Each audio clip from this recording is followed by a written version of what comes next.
You may not know me, but my name is Gabriel, and I want to be an ecologist when I grow up. But for today, I'm going to teach y'all a lesson about ecology. For today's lesson, I'm going to be teaching y'all about all the three kinds of vores, the main three vores in the animal kingdom.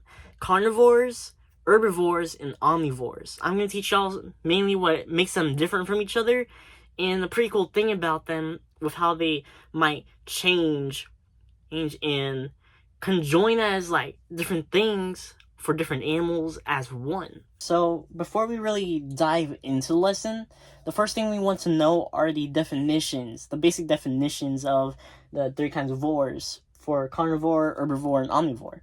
So for carnivores, is basically animals that's main diet is based on animal products. So meats, bones, stuff like that. There are also a couple kinds of like divisions of specific kinds of carnivores, where they eat just a certain kind of animal product. There's piscivores, which only eat fish.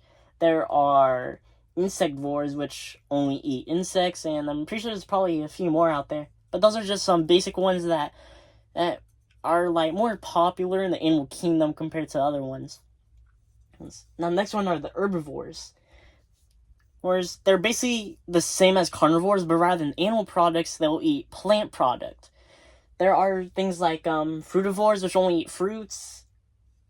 There are nectivores, which eat nectar from, flowers and stuff. And then there are seedivores, I'm pretty sure, which just mainly eat seeds or only eat seeds, really, and stuff like that.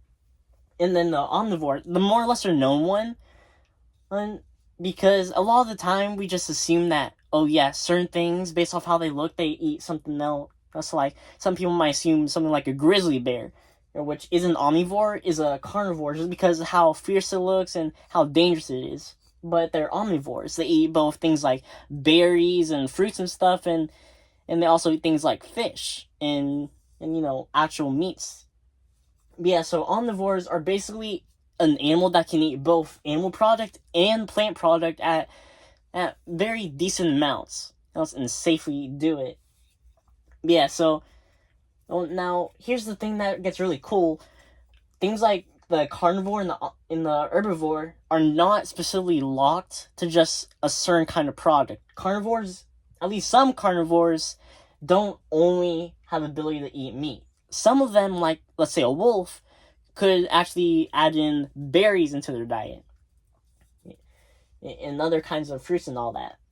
And some herbivores, actually large amounts of herbivores, multiple herbivores, most of them are actually called facultative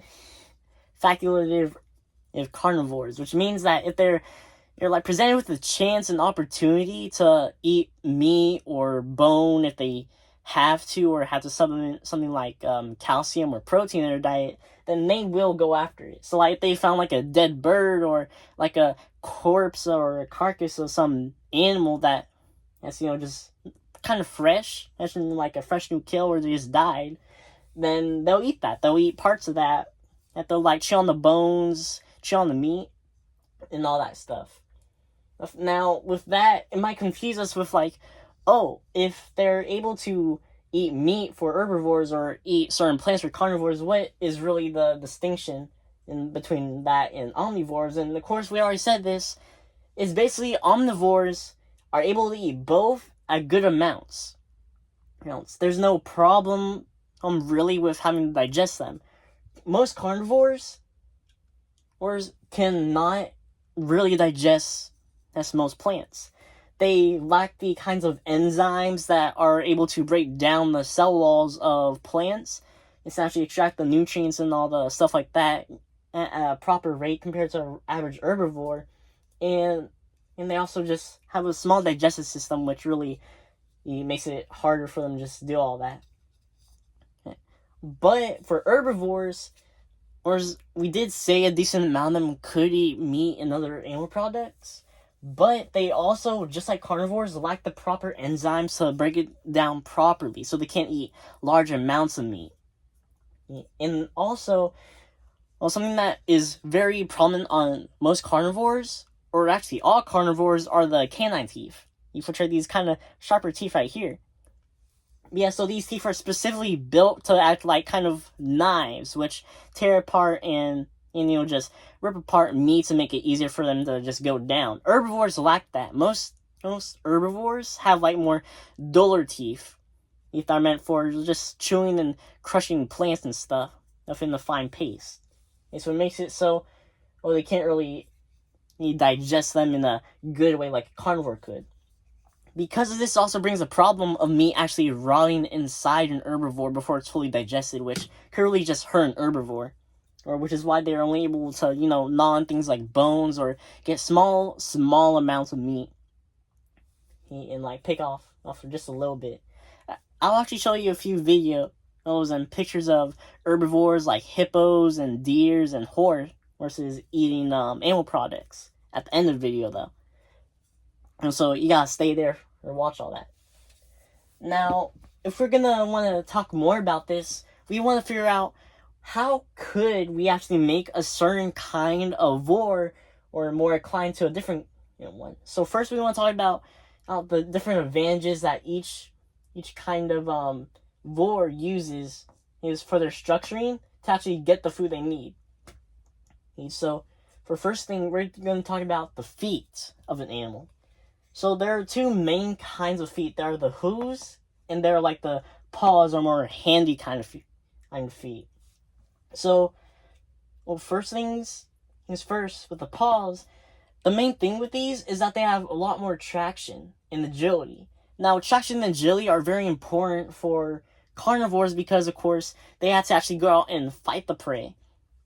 And now, this means that they have to chase the prey down. So, like, let's say a lion is going after an antelope. The antelope notices the lion, starts running off. The lion is going to have to, like, start chasing it down. In that, there's a lot of stuff going on. So, let's say the antelope turns. The traction on the paw makes it easy for the lion to turn with the antelope, likely making it so the lion actually turns better than the antelope. And the agility overall could actually make it so, let's say, rather than hunting something, the lion were to be, like, trying to fight something off. Like, let's say the lion went after a baby antelope and, the mother antelope came over and tried to, like, fight the lion. Or, like, a few other antelopes came over and tried to fight the lion. Now, let's say the lion didn't run. The agility that it has in the paws can make it a lot better to, dodge antelope attacks and, like, just get around antelopes better, give more critical and more effective hits on the antelope. Now, also something that I would notice is you could compare the paw to something like a track shoe for a human, and which is really interesting when you really look at it. Now, moving on to the next kind of foot is the hoof. Now, the thing about hooves is that, unlike paws, which are, just meat, hooves, I'm pretty sure, are like a kind of keratin, and which is basically what our toenails and hair are made out of. So a hoof, that is just a giant toenail. But yeah, so continuing on, so hooves are meant for just like being all-rounders. Whereas when it comes to just living areas, which is why most animals that live in tougher terrains, like let's say a mountain goat, is more inclined to something like living on a mountain and like living really high up and getting the high up places on mountains compared to other animals that might have paws. Now, don't like confuse this with like, oh, only hooved animals can be on mountains. There are definitely lots of kinds of animals that have paws that could be on mountains, but usually hooves are a lot better inclined for being in those tougher terrains where you have to have more stability. Yeah, so hooves have all-terrain abilities and stability, which really helps them. And I'd also say that you could definitely compare hooves to a boot. Yeah, so moving on to the next thing we want to talk about are defensive features. So main ones right here, I feel like are more important to talk about for when it comes to defensive features are herbivores. Now carnivores, don't get me wrong, they definitely gotta defend themselves, but all of the carnivore defenses are basically offense. It's like the idea that there's no better defense than the good offense. So carnivores just, have whatever they have for, or like hunting down their prey. That's just what they're gonna have for defending themselves. Their teeth and their claws and all that. For herbivores, they don't really hunt down animals to actually eat them, so they only need to have things that could defend them well. Which is why they don't really necessarily need paws, because, well, they don't have to scratch at anything or, try to bite anything with sharp teeth. Like the canines we have, or canines of something like a lion or a tiger or something. Yeah, so the main things herbivores use to defend themselves, I was like, at least a decent amount of herbivores are horns. Right here we have 3 kinds of horns. We have the horns of a ram or a bighorn sheep. We have the horns of a bull and the horns of an antelope. Now, if we quickly take assessment of this, we can see the most effective parts for what the horn is used for. So most of us probably already know bulls use the tip of their horn to like stab and gore wherever they're trying to attack. Antelopes, we don't really see much of them fighting, but most likely that tip of the horn is probably a very effective area. The horn is very skinny on the antelope, so it might not be as good as for ramming like the bighorn sheep.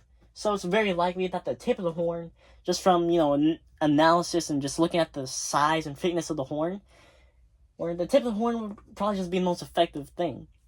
Now again, something else we have to look at is the positioning of where these horns are. So if we take the bighorn sheep or the ram, the most effective part is right here, kind of close to the base of the horn at the scalp up of the ram. Now this is the most effective part, the part that is mostly used for ramming at things. Because now, if we were to take a model of this, it's like, let's say I'm the ram, and if I'm facing forward, the most effective part of the horn would be at the top of my head right here. So like, let's say I'm looking forward and I see like a big old mountain lion that like it's eyeing me down, it's like licking its lips and stuff, it's like just dreaming of how tasty my meat's gonna be, right?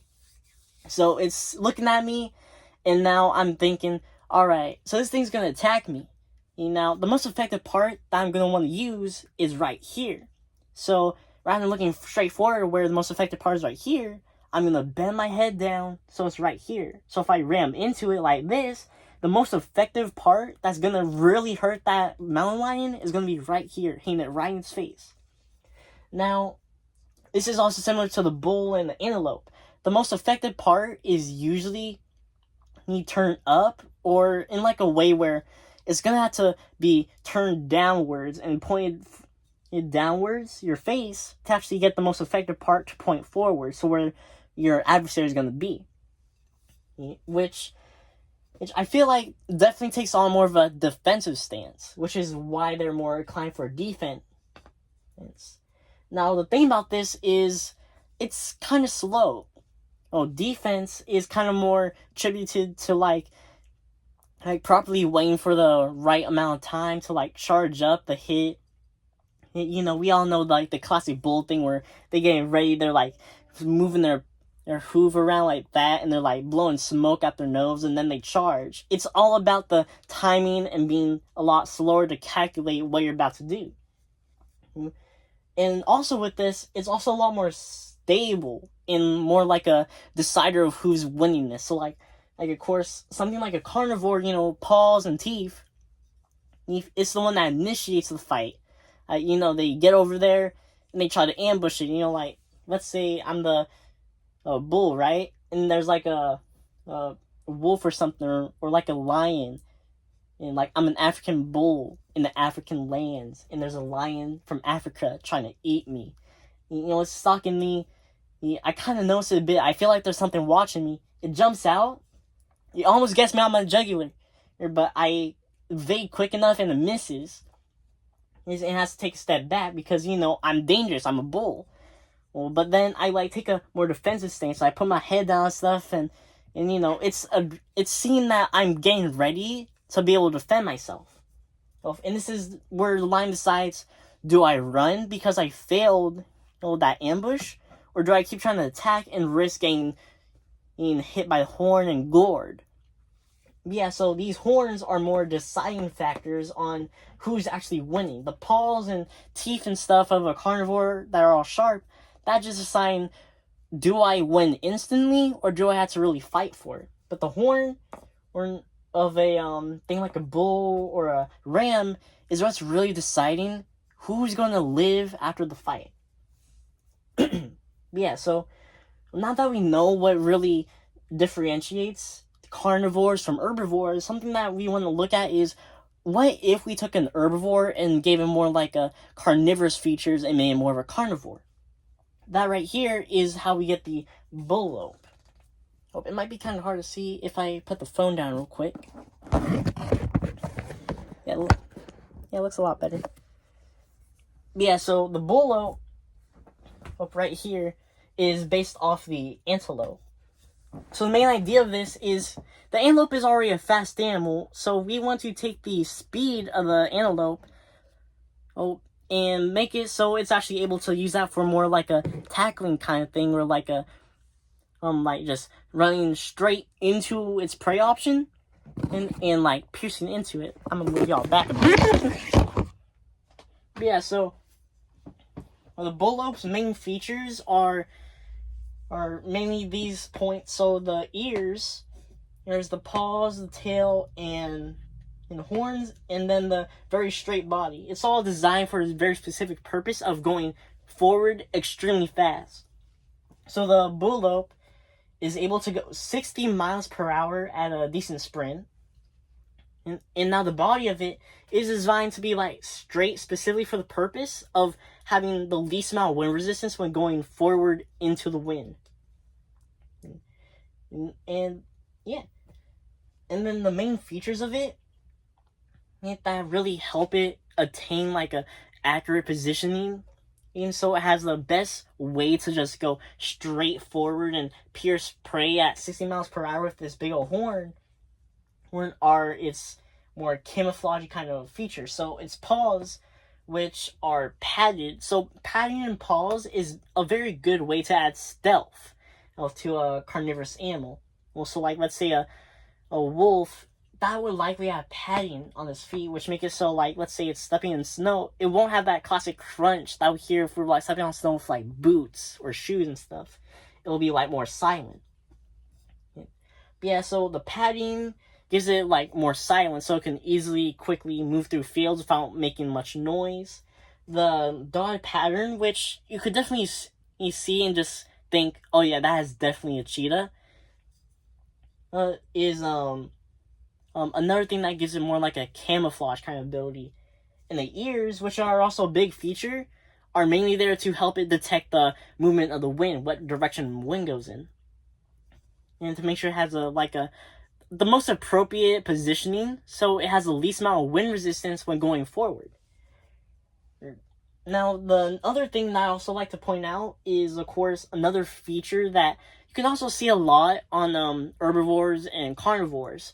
Herbivores tend to have a lot shorter tails. If you look at a lot of them, there's elephants, hippos, cows, all that stuff. Most of these don't really have a long tail that's more than just hair. I feel like the longest tail I can really think of right now for like a animal, well, that's an herbivore that's proportionate to the body, is like a horse, but that is just mostly hair. But yeah, so on carnivores, whereas we notice a lot longer of a tail. Like a lion has a longer tail, cheetahs have longer tails, tigers have longer tails. Every carnivore usually has a longer tail. Especially, big cats and more canine kind of carnivores. Whereas, mammalian carnivores. Yeah, so tails, it was like these very similar to the cheetah. If you can, see it, I'll make sure to put a picture up there. But yeah, these kind of cheetah tails are specifically made as a counterbalance. Now, the reason for this being like this is because it helps it with quicker turns. So, like, back with the analogy of, like, the lion and the antelope, with the traction and stuff, the lion's traction helps it with quick turns to, have stability when turning, but this tail also adds in another feature. It basically adds, like, the ability to have more like something that's resisting the turning, so you don't turn too far. So, that's basically one of the most important features for, like, a carnivore's agility, other than, the traction from its paws and stuff. But yeah, so that is the main things we wanted to talk about today. And yeah, let's watch those videos I was talking to y'all about. Now this first video I got y'all is of 2 hippos and a dead zebra.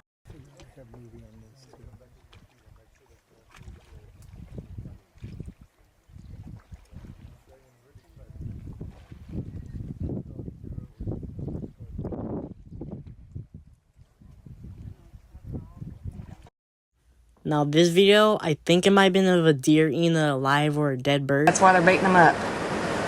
He's got it in his mouth. Oh. He's got the bird in his mouth.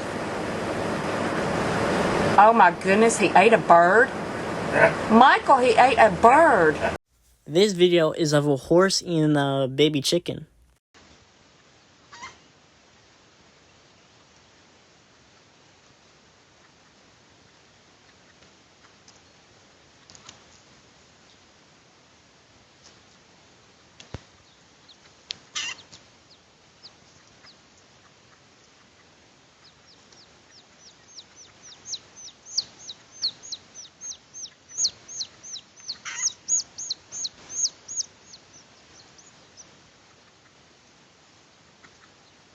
And finally, this last video is of a leopard eating a watermelon.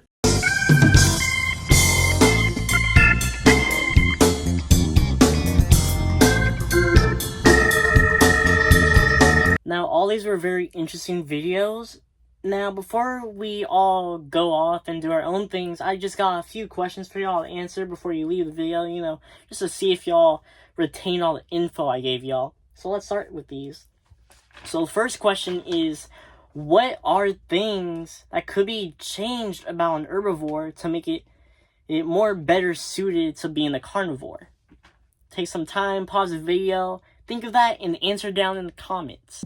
Now, to answer question 1, main things I change are 1, the teeth. I would add or change one of the teeth within the mouth of an herbivore to be a canine, so it can actually tear into meat like a actual carnivore would. The second thing would be more enzymes that are more adapted to breaking down meat.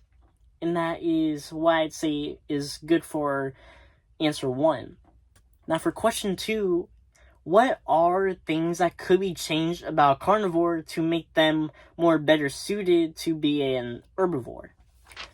So my answer for question 2 would be more enzymes specifically built for breaking down the cell wall of plants, and a longer digestive tract, which would have more enzymes to actually break down plants properly compared to just the enzymes made to break down meat. Now for the third and last question, how could you change either an herbivore or a carnivore to make them better suited to be an omnivore?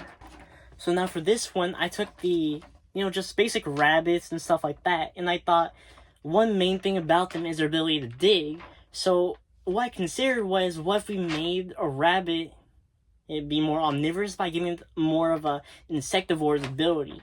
Now rabbits are already herbivores, but insectivores are more carnivorous kinds of animals. So the main thing I'd give a rabbit to make it more of an insectivore and an herbivore is a longer tongue, similar to that of an anteater or a woodpecker. That's the end of the video. Hope y'all like that. I will keep trying to, post some more videos. It's gonna be all very good. And hey, if you ever want more content of different things, like just checking up on the vivariums that I make, I have a TikTok. I'll link that in the description. And yeah, hope y'all like the video. Come back soon, and goodbye.